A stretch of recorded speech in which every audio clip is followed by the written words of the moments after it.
क्वचितच मिळणारी ही आंबाड्याची भाजी तुम्हाला माहिती आहे का? चला तर करूया. ही भाजी आणल्यानंतर मी स्वच्छ निवडली आहे. 2 पाण्याने स्वच्छ धुवून घेतली आणि कढईमध्ये अगदी थोडंसं पाणी घालून ही 5च मिनिटं आपल्याला शिजून घ्यायची आहे आणि याचं पाणी आपल्याला काढून टाकायचं आहे.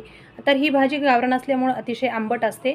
तर पाणी आपल्याला पूर्ण काढून घ्यायचं आणि थंड पाणी टाकून ही पिळून चांगली आपल्याला सुकी करून घ्यायची आहे. त्यानंतर त्यात शिजलेली भाजी जेवढी असेल तेवढाच आपल्याला कांदा इथे चिरून घ्यायचा आहे आणि थोडासा आबडधोबड लसूण ठेचून घ्यायचा आहे. कढईमध्ये तेल घालायचे, लसूण घालायचं, 1 चमचा जिरं घालायचं आहे. कांदा चांगला लाल होईपर्यंत परतून घ्यायचा आहे, जास्त लालही बनवायचा नाही आहे.